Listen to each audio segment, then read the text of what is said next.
berkah limpahan dan hidayahnya kita senantiasa diberikan kesehatan dan umur panjang.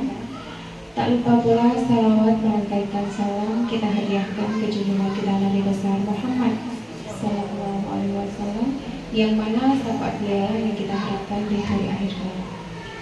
Penghormatan saya kepada Bapak Kepala Sekolah SD Negeri 5 Langkahan, penghormatan saya kepada ibu-ibu Dewan Guru SD Negeri 9 Langkahan, dan yang saya banggakan CGP saya Ibu Sri Nartani, CGP Angkatan 11, yang insya Allah nantinya akan lulus dan mendapatkan nilai yang baik. Amin.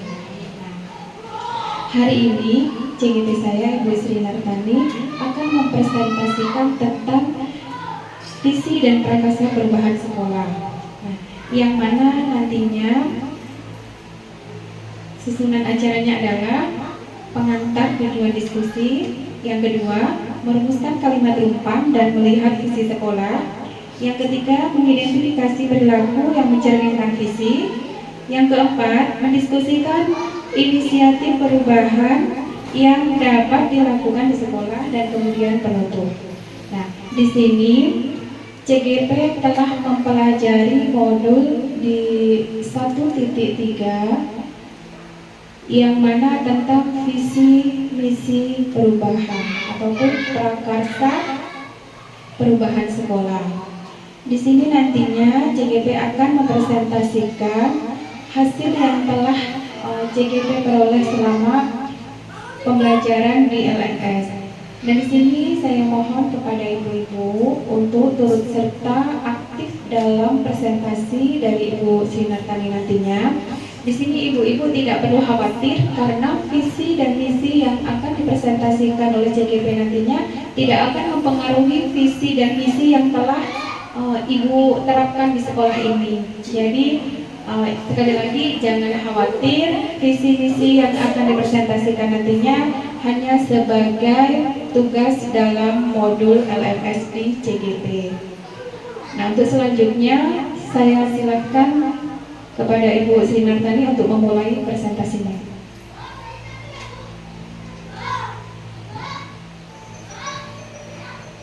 Bismillahirrahmanirrahim. Assalamualaikum warahmatullahi wabarakatuh. Alhamdulillahirabbil alamin. Wassalatu wassalamu ala asyrofil anbiya'i wal mursalin wa ala alihi wa sahbihi ajmain.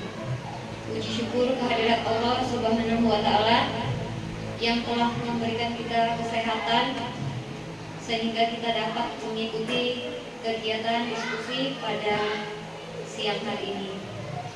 Tak lupa pula salawat beriring salam sama-sama kita sanjungkan keharibaan Nabi besar Muhammad Sallallahu Alaihi Wasallam yang telah membawa kita dari alam kebodohan ke alam yang penuh dengan ilmu pengetahuan seperti yang kita rasakan saat ini. Yang saya hormati Bapak Kepala SD Negeri 5 Langkahan yang telah memfasilitasi kegiatan ini, kemudian kepada Ibu Khalifah sebagai pengajar praktik yang telah mendampingi saya kurang lebih hampir 2 bulan, yang banyak memberi masukan kepada saya. Juga kepada Bapak Ibu Dewan Guru SD Negeri 5 Langkahan, sebelumnya saya mohon maaf karena telah menyita waktu ibu-ibu, terutama di jam rawan ini ya, jam panas.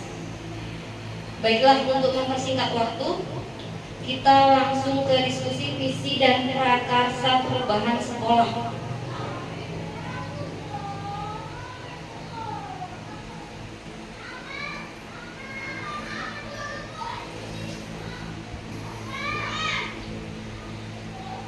Adapun tujuan pembelajaran kita hari ini yaitu mendiskusikan cita-cita atau visi warga sekolah terhadap murid di masa yang akan datang.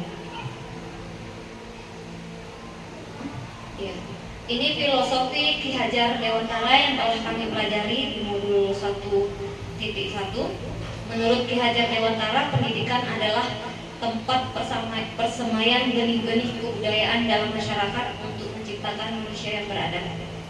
Ki Hajar Dewantara juga menegaskan bahwa tujuan dari pendidikan adalah menuntut segala kodrat yang ada pada anak, agar mereka dapat mencapai keselamatan dan kebahagiaan yang setinggi-tingginya, baik sebagai manusia maupun sebagai anggota masyarakat. Kemudian ada semboyan pendidikan yang selama ini kita hanya mendengar Tun Puri Handayani.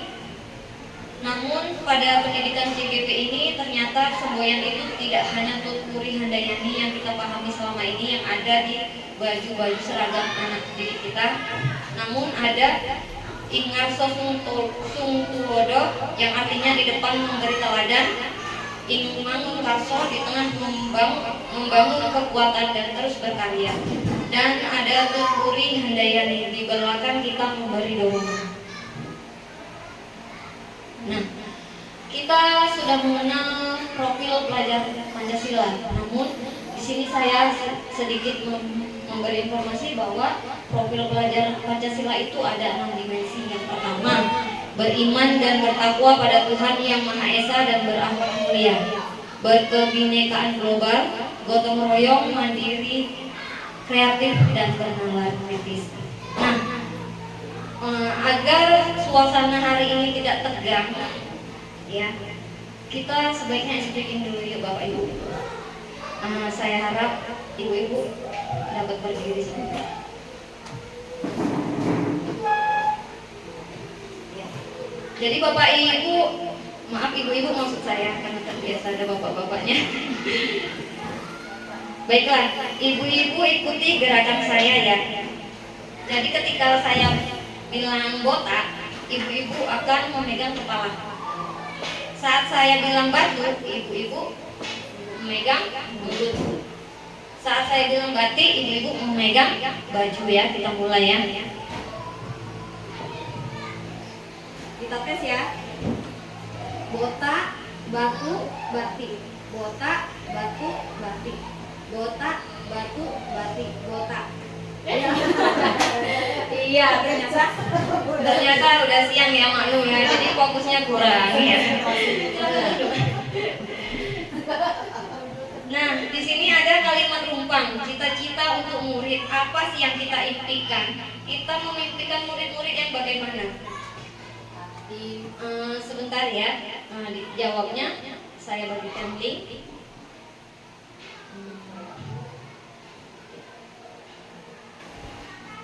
Nanti Bapak Ibu bisa mengisinya di link yang saya bagikan. Nah, silakan ibu-ibu untuk menjawab pertanyaan-pertanyaan yang ada pada kalimat rumpang cita-cita untuk murid. Berdasarkan hati nurani ya ibu-ibu. Jadi kita itu memimpikan murid yang seperti apa sih? Maunya kita anak-anak itu seperti apa? Dan kita juga percaya bahwa murid itu apa, seperti itu ya. Apakah bisa diakses? Bisa kan? Ini masuk ke grup ya? Iya.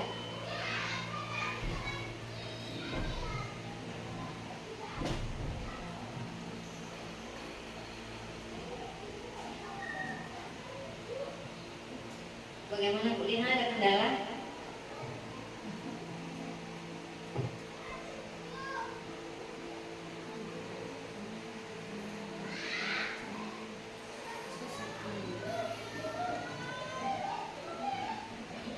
Iya,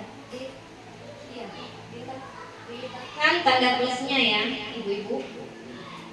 Ya, jawab aja yang subjeknya itu kalau memang mau diberi nama masing-masing boleh. Tapi kalau mau dikosongkan boleh jawab aja langsung yang di bawah. Ini tekan tanda plus. Nanti jawabannya ibu langsung terekam. Langsung tulislah sesuatu yang diinginkan ya. Misal ibu mau jawab pertanyaan nomor 1 ke 3. Nah, tulis saja langsung. Ibu memimpikan murid-murid yang seperti apa? Nanti yang kedua itu juga ya, langsung aja tekan tanda plus.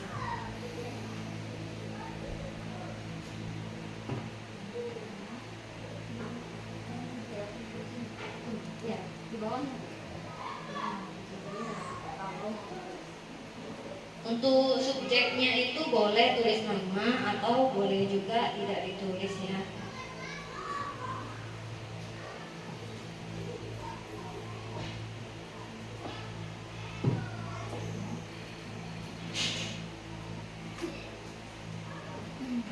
Langsung enggak?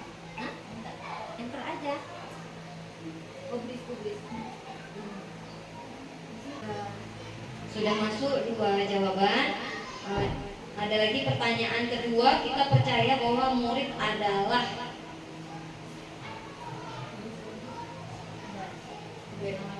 nama Suris aja.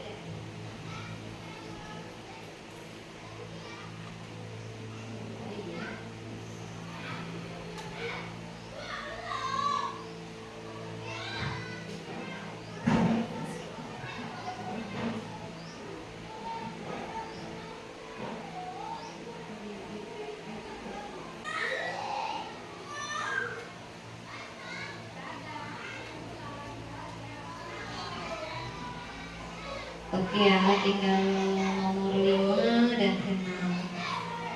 Jadi sekaligus ya ini.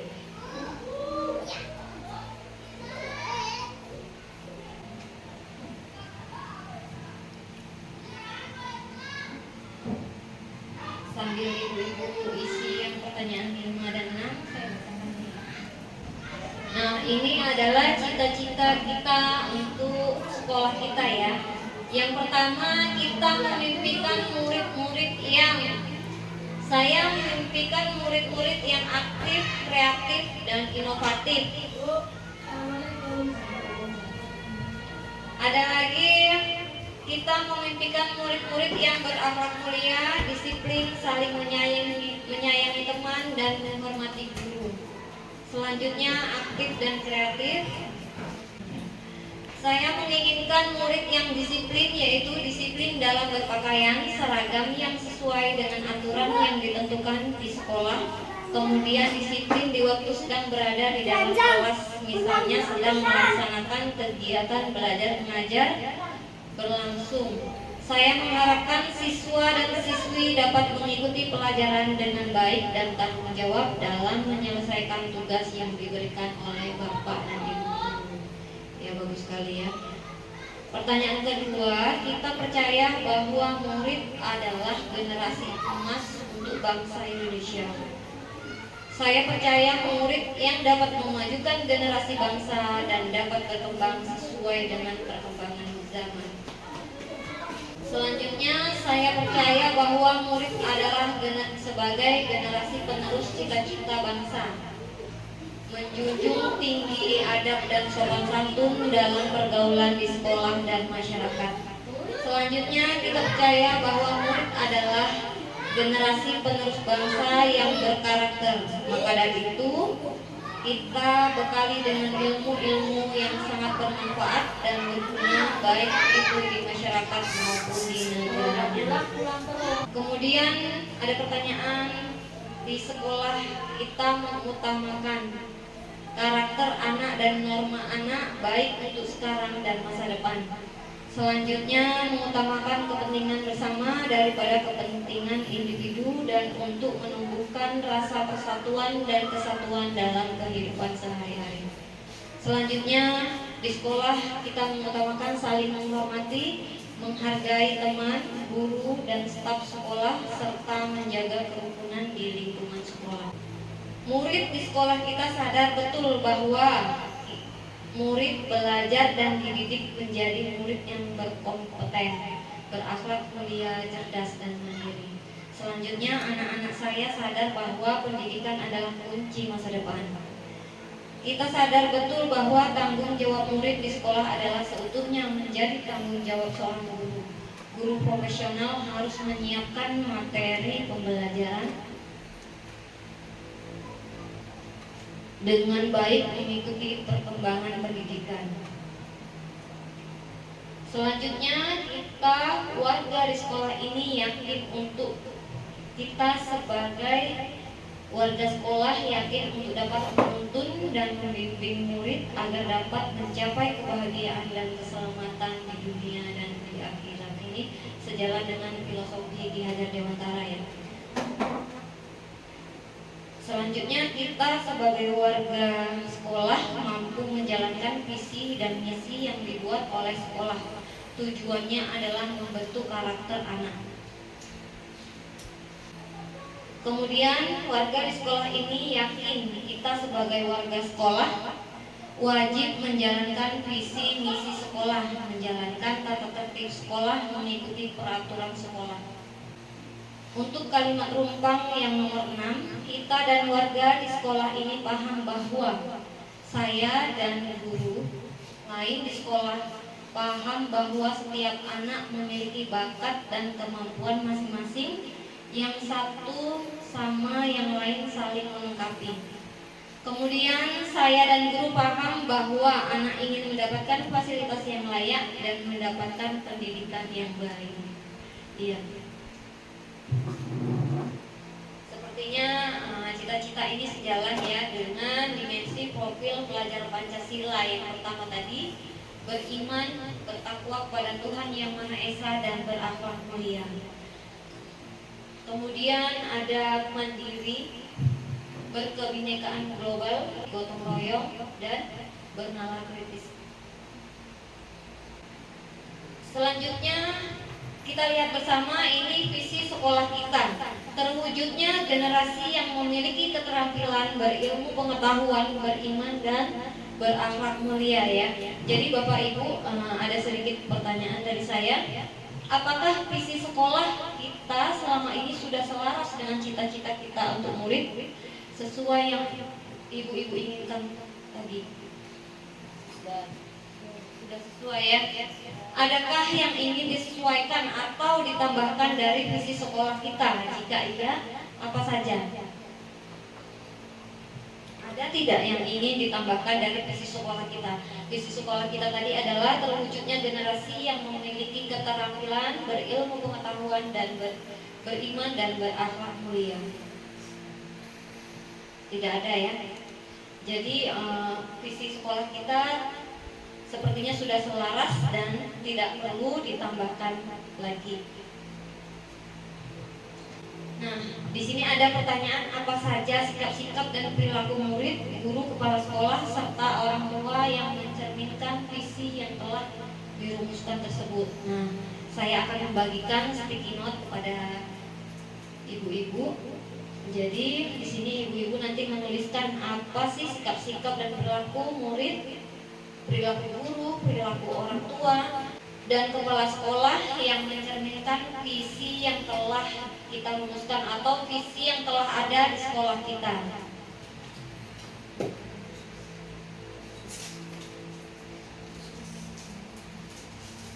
Nah, ini sticky note kuning, ini untuk keinginan kita atau sikap-sikap siswa yang mencerminkan visi sekolah.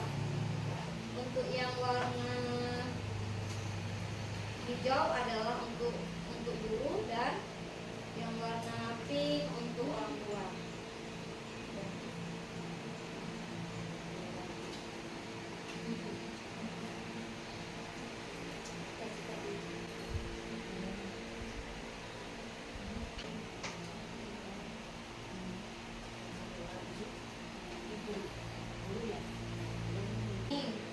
Hijau untuk guru yang mencerminkan visi sekolah kita.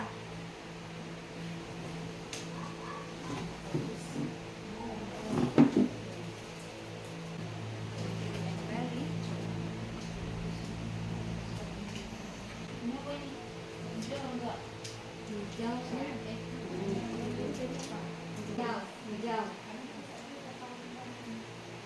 Yang sudah selesai ditempelkan di sini ya, Bapak Ibu, di kertas ini. Sebenarnya kertas plano tapi nggak terbeli ya.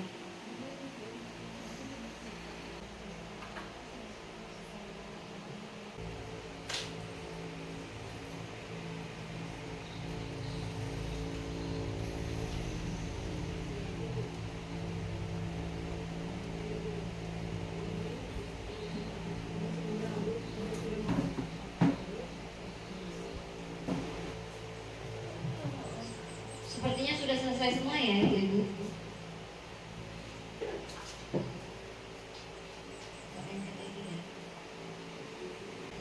saya bacakan ya, atau ada ibu-ibu yang mau membantu saya untuk baca? Bu Danti? Boleh nanti yang sudah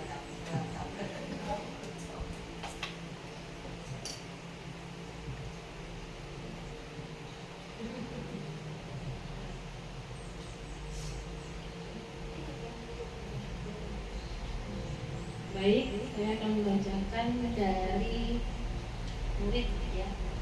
Random Bu ya. 1. Bertanggung jawab menyelesaikan tugas dan kewajiban tepat waktu. 2. Rasa ingin tahu, aktif bertanya dan mencari pengetahuan baru. Dan bagian guru saya juga pilih random. Menurut saya sudah sesuai untuk kolaborasi dalam penyusunan kurikulum, evaluasi, rapat berkala.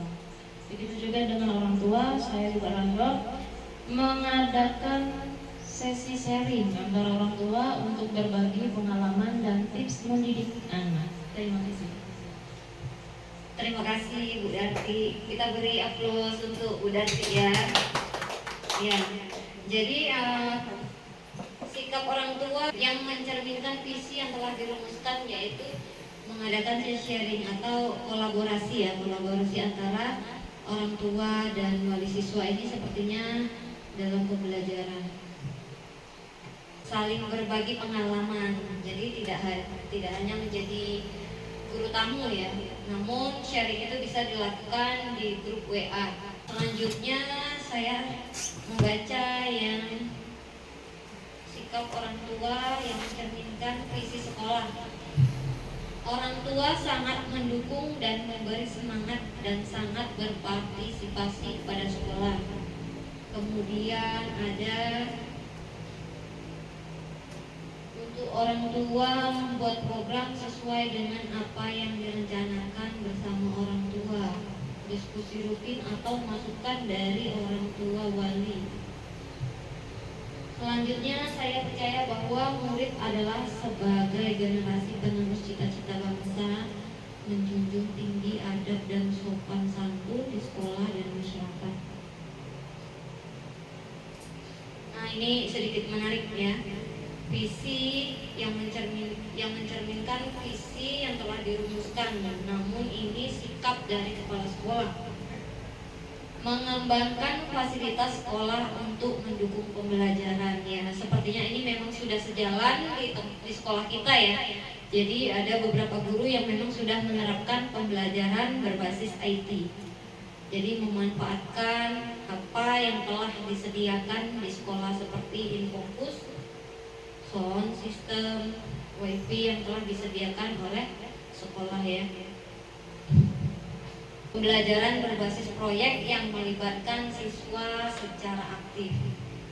Selanjutnya, karakter, kejujuran, tanggung jawab, kerjasama, kreatif, inovatif, pengajaran interaktif berbasis teknologi. Ini juga visi yang sejalan dengan dimensi profil pelajar Pancasila. Dan kita lihat kembali visi sekolah kita ya. Nah, terwujudnya generasi yang memiliki keterampilan. Nah, keterampilan di sini cocok sekali ya dengan ini dia, kreatif dan inovatif. Ini sesuai dengan dimensi profil pelajar Pancasila. Dan ternyata visi sekolah kita sudah sejak lama diterapkan hal tersebut. Nah, saya sedikit flashback ya tentang pembelajaran saya di modul sebelumnya. Nah, saat diskusi kelompok kami kemarin untuk pengembangan visi, kami menyepakati visi yaitu terwujudnya peserta didik yang berkarakter berbudaya, mandiri dan kolaboratif. Nah, di sini dalam pendidikan CGP, bagaimana sih cara merumuskan visi yang sebenarnya? Nah, kami belajar juga apa itu atap.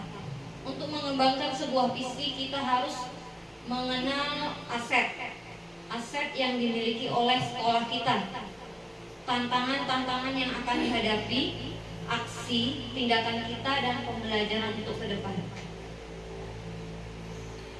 Dari visi yang telah kami sepakati tentang terwujudnya peserta didik yang berkarakter, berbudaya, mandiri, dan kolaboratif ini, kami menetapkan aset berdasarkan apa yang dimiliki sekolah. Dan setelah kami diskusikan, yaitu aset yang kami miliki untuk mendukung visi tersebut adalah guru yang kompeten di bidangnya, kelas yang mendukung pembelajaran interaktif, sekolah yang memiliki area terbuka yang mendukung kesejahteraan emosional siswa, memiliki pustaka yang mendukung pembelajaran mandiri dan pengembangan karakter.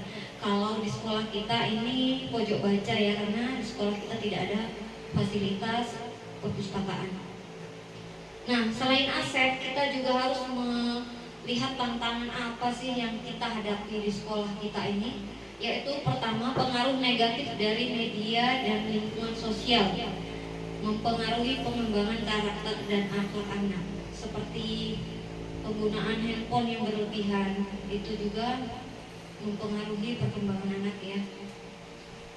Anak tidak lagi mau belajar membaca, namun lebih suka main game. Dan akhlak anak itu timbul dari mana? Dari video-video, konten-konten yang mereka konsumsi sehari-hari.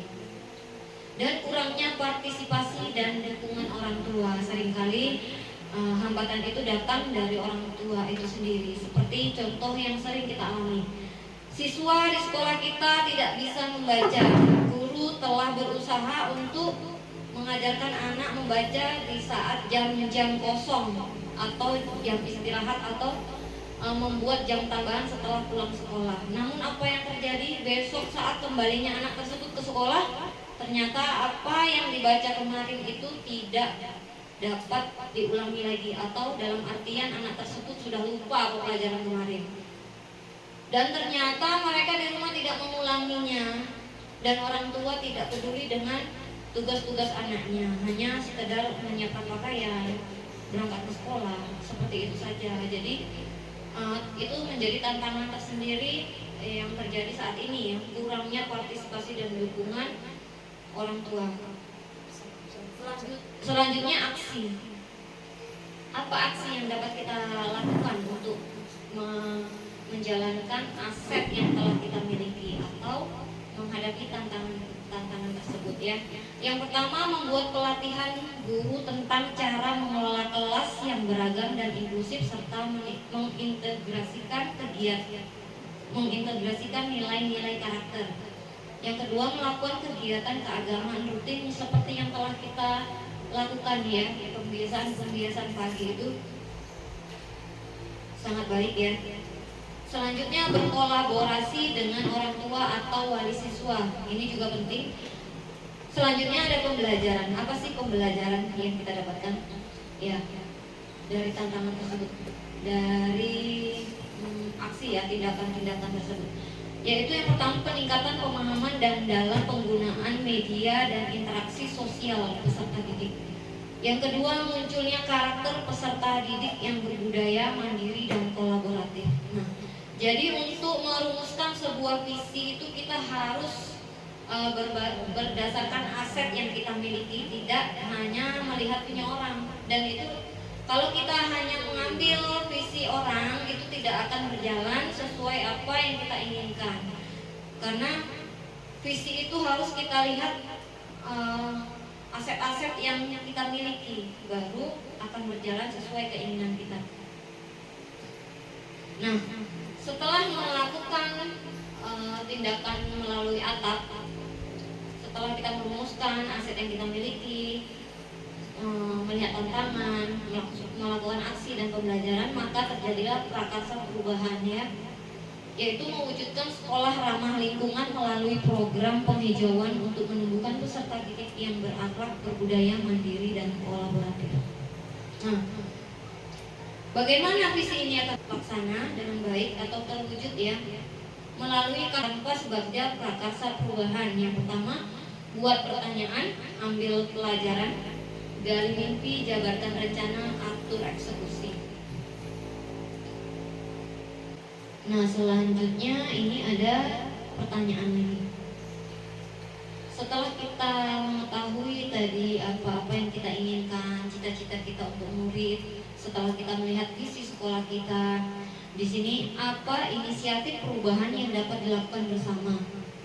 Nah, ini ada sedikit pertanyaan untuk Bapak Ibu juga, namun ini tidak melalui sticky note ya. Jadi saya kirim link Padlet ke grup.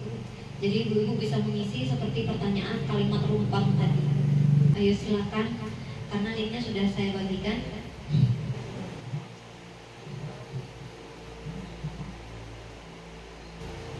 Sambil menunggu jawaban rekan-rekan yang lain, ini saya bacakan terlebih dahulu ya yang sudah ada. Apa inisiatif perubahan yang dapat dilakukan bersama untuk mencapai visi sekolah?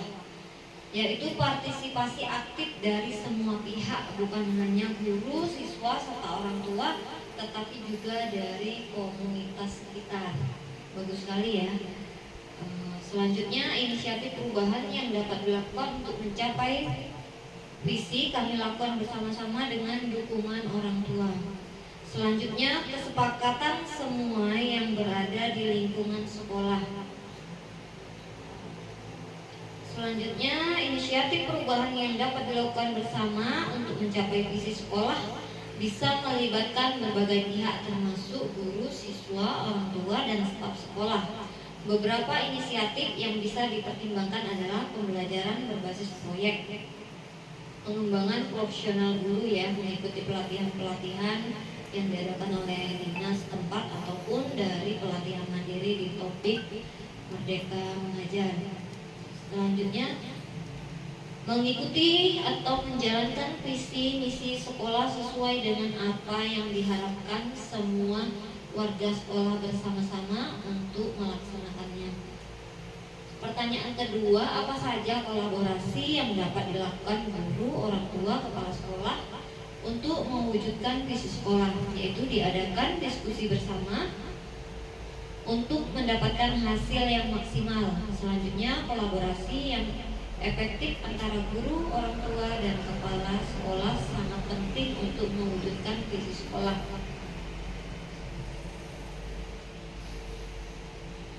Selanjutnya, kolaborasi dalam membentuk karakter dan meningkatkan motivasi belajar dengan menghasilkan satu kolaborasi saling mendukung satu sama lain. Penguatan pendidikan karakter melalui program yang menampilkan nilai-nilai seperti kejujuran, tanggung jawab, dan kerjasama. Pertanyaan ketiga, apa bentuk kegiatan yang dapat dilakukan guru, orang tua, kepala sekolah agar visi sekolah dapat tercapai? Nah, untuk mencapai visi sekolah, kegiatan yang melibatkan kolaborasi antara guru, orang tua, dan kepala sekolah sangat penting. Salah satunya proyek kolaboratif. Siswa menunjukkan hasil proyek mereka dengan dukungan dari guru dan orang tua. Selanjutnya, kegiatan yang perlu dilakukan adalah berdiskusi tentang visi apa yang akan diterapkan di sekolah untuk memotivasi lancarnya kegiatan belajar mengajar. Melalui pengembangan metode pembelajaran inovatif dan kreatif, mengembangkan metode pembelajaran yang interaktif berbasis teknologi. Bentuk kegiatan yang dapat dilakukan misalnya melakukan proyek dengan dukungan orang tua dan kepala sekolah agar tercapai. Nah, untuk pertanyaan nomor 4, apa saja langkah konkret yang akan dilakukan untuk menyelesaikan rancangan prakarsa perubahan ini? Bagaimana rancangan waktunya? Pertanyaan nomor 4, apa saja langkah konkret yang akan dilakukan untuk menyelesaikan rancangan prakarsa perubahan ini? Bagaimana rancangan waktunya? Yaitu melakukan kolaborasi bersama orang tua melalui pertemuan dan grup komunikasi untuk membahas perkembangan siswa. Selanjutnya, pembentukan tim pengarah, mengidentifikasi anggota tim yang terdiri dari guru, orang tua, dan kepala sekolah. Mengadakan pertemuan awal untuk menetapkan tujuan dan peran masing-masing anggota. Waktu 1-2 minggu. Kedua, evaluasi dan identifikasi kebutuhan tujuannya mengevaluasi kondisi saat ini dan mengidentifikasi kebutuhan untuk mencapai visi sekolah. Selanjutnya melakukan survei kepada guru, siswa, dan orang tua untuk mengumpulkan masukan. Menganalisis data survei untuk mengidentifikasi area yang perlu perbaikan, yaitu waktunya 3-4 minggu ya. Jadi langkah konkretnya itu sejalan ya kalau kita lihat dengan kanvas bagja ya. Kanvas bagja yang tadi mungkin belum sempat saya sampaikan, yaitu buat pertanyaan utama.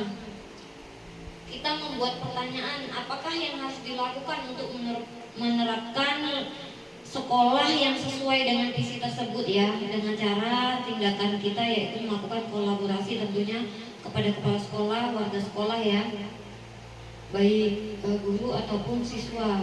Dan pada kanvas bagja ini juga ada ambil pelajaran di manakah sekolah yang dapat dijadikan rujukan dalam program sekolah atau program-program yang ada di sekolah kita ya, seperti pembiasaan pagi, pembiasaan karakter itu ya. Kita harus mencari rujukan sekolah mana sih yang telah berhasil melaksanakan program pembiasaan untuk meningkatkan karakter siswa. Tentunya dapat dilakukan dengan tindakan dan penyelidikan ya. Selanjutnya kita bisa gali mimpi. Pada kanvas bagja itu G-nya gali mimpi ya. Apa dampak positif dari program-program yang telah dilaksanakan di sekolah kita?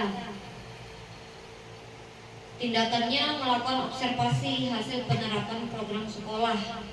Yang tentunya bukan yang ini tadi kan visi dari kelompok kami ya. Jadi kalau kita visinya masih tetap sama, jadi untuk menciptakan siswa yang memiliki keterampilan tersebut, maka program-program yang kita buat harus juga sesuai pembelajaran inovatif yang tentunya pada saat gali mimpi ini tindakan-tindakan atau penyelidikan yang akan kita lakukan juga sesuai dengan visi yang kita rancang ya.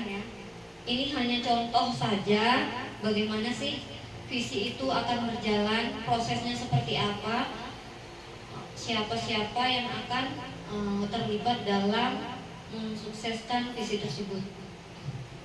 Kemudian ada jabatan rencana. Nah, jabatan rencana ini apa langkah yang dapat dilakukan untuk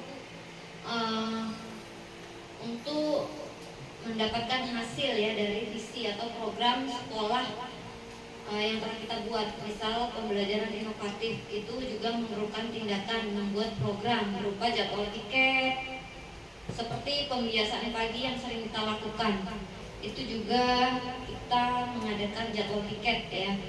Karena kalau tidak diatur jadwal tiket itu pembiasaan itu tidak dapat berjalan. Jadi tanggung jawabnya kurang. Dengan adanya piket ini maka seorang guru memiliki tanggung jawab dan perannya masing-masing. Selanjutnya atur eksekusi. Mungkin ini pertanyaannya sedikit sama ya. Siapa saja sih yang terlibat dalam kegiatan-kegiatan yang ada di sekolah kita? Nah, untuk menjawab pertanyaan tersebut ada tindakan atau penyelidikan yang harus kita lakukan, yaitu menyusun program kerja dan kepanitiaan dalam program, menentukan jadwal monitoring harian seperti yang telah kita laksanakan itu. Kita membuat foto-foto yang dikirimkan oleh atasan atau atasan minta kegiatan setiap hari harus dikumpulkan. Jadi untuk ketercapaian visi tersebut maka dilakukan melalui kanvas bagja ya. Jadi kita tahu kemana alur tujuan dari visi yang telah kita rencanakan. Nah, kita sekarang saksikan dulu video ini ya. Ya, atau mau ice breaking dulu? Mana yang ini? Ice breaking dulu ya. Baru ya, sepertinya sudah ngantuk. Ayo goyang teman, biar hati senang, pikiran pun tenang, kalau jadi hilang. Ayo goyang teman, biar hati senang, semua masalah jadi hilang. Ayo goyang teman, biar hati senang, pikiran pun tenang, kalau jadi hilang.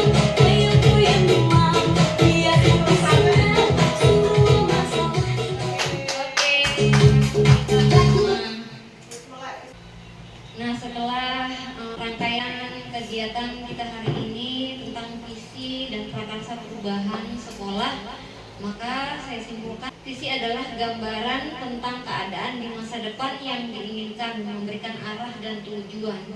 Visi yang jelas memandu prioritas, langkah strategis dan pengambilan keputusan. Visi yang kuat menginspirasi, memotivasi serta menyelaraskan pemahaman organisasi dan memerlukan refleksi mendalam untuk membangun.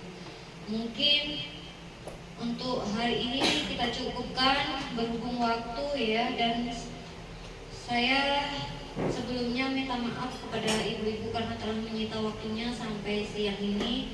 Biasa kita pulang lebih awal dan hari ini kita pulang sampai jam 1. Saya mohon maaf yang sebesar-besarnya. Dan saya sangat berterima kasih kepada Ibu Pengajar Praktik, Ibu Siti Khalifah yang telah mendampingi saya sampai pendampingan individu kedua ini. Dan mudah-mudahan ke depan akan lebih baik dari sekarang. Dan di sini saya masih dalam tahap belajar. Saya mohon masukan dari Ibu pendamping saya, Ibu Khalif dan ibu-ibu lainnya, rekan-rekan saya yang ada di sekolah. Mohon masukan apabila ada kekurangan dari saya. Dan saya akhiri, wabillahi taufiq wal hidayah. Wassalamualaikum warahmatullahi wabarakatuh. Selanjutnya saya serahkan kembali kepada Ibu Khalif. Nah, luar biasa sekali. Mari sama-sama kita berikan aplaus untuk Ibu Sri Nata.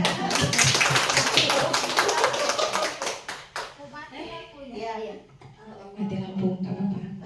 Alhamdulillah pas sudah selesai. Inilah salah satu kasih sayang Allah kepada kita. Saat kita memerlukan, Allah selalu memberikan. Dan inilah contohnya, sudah selesai baru padam listrik. Nah, di sini CGP saya Bu Sri Nartani telah mempresentasikan visi misi prakarsa perubahan di sekolah, dan kesimpulannya visi misi yang sudah Bapak Ibu terapkan di sekolah sudah sesuai dengan profil pelajar Pancasila yang memang seharusnya visi misi itu harus sesuai dengan profil pelajar Pancasila. Dan di sini saya ada sedikit cerita tentang visi dan misi.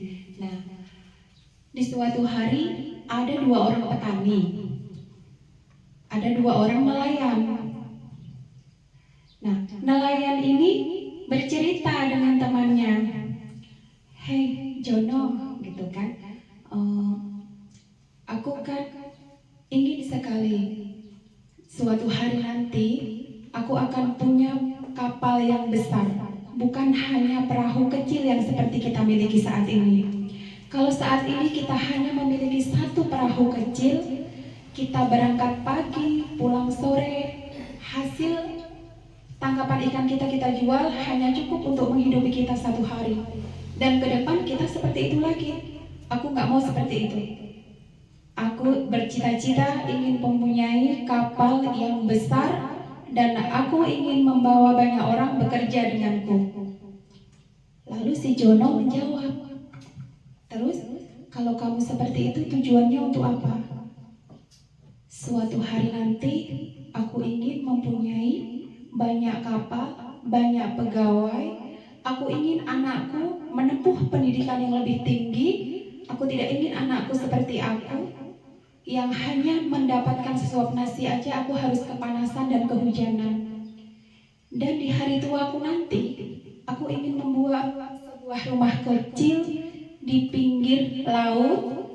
Aku ingin hidup bersama anak cucuku."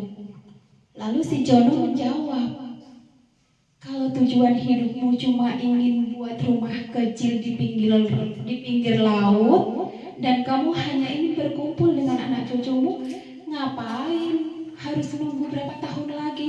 Toh sekarang kita sudah seperti itu. Kita sudah hidup di rumah kecil, hidup di pinggir laut, setiap hari kita berkumpul dengan keluarga." Nah, dari cerita saya ini, si Jono kira-kira punya visi nggak? Tidak. Si Jono tidak punya visi. Sementara si teman yang satu ini mempunyai visi. Visi dia apa? ingin mempunyai kapal yang besar, banyak pegawai, anak harus berpendidikan tinggi, dan di hari tuanya nanti dia nggak mau lagi berlayar. Dia ingin hidup dengan damai bersama keluarganya, membuat rumah kecil di pinggir laut. Nah, berapa tahun kemudian si teman Jono ini harus berusaha keras untuk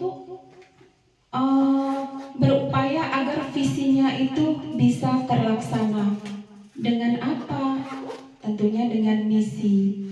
Saat kita melakukan misi, enak apa enggak? Kira-kira manis atau pahit? Pahit. Nah, saat teman si Jono ini melaksanakan misinya, si Jono tersenyum. Untuk apa dia berangkat pagi pulang sore? Enak seperti aku. Ku kerja setengah hari, siang udah di rumah. Karena si Jono tidak berpikir jangka panjang. Dia hanya memikirkan hari ini, ya untuk hari ini saja, gitu kan? Nah, setelah berapa puluh tahun kemudian, mereka bertemu lagi, tapi dengan versi yang berbeda. Si Jono tetap hidup sebagai si Jono di 20 tahun yang lalu, tapi si teman ini sudah hidup jauh berbeda dari dia yang dulu. Dia sudah berhasil memperjuangkan visinya melalui misi yang sangat sakit, yang sangat pahit, dan di hari tuanya visinya itu sudah terlaksana. Dia hidup bersama keluarganya di sebuah rumah yang kecil seperti yang dia impikan. Dia berkumpul dengan anak cucunya. Dia mempunyai banyak perahu atau kapal besar, dan dia juga mempunyai banyak pegawai. Nah, dari sini kita bisa belajar bahwasanya setiap manusia harus mempunyai visi. Bukan hanya di sekolah saja yang diperlukan visi. Nah, visi itu seperti yang sudah Ibu Sri Nartani tadi jelaskan, ada jangka waktunya. Sampai berapa lama sih kita bisa tahu visi kita itu sudah terlaksana atau belum? Nah, itu tergantung kita yang menciptakan visi itu. Kalau seperti petani tadi, jelas saja dia harus melampaui waktu berpuluh tahun, karena dia mengimpikan hidup bersama anak cucu. Nah, kemudian dia mengimpikan anaknya harus berpendidikan tinggi. Nah, maka jangka yang harus dia tunggu agar visinya terlaksana membutuhkan waktu berpuluh tahun. Seperti itu juga visi kita. Dan saya harap semoga semuanya tetap melaksanakan misinya agar visi dalam hidup kita bisa tercapai.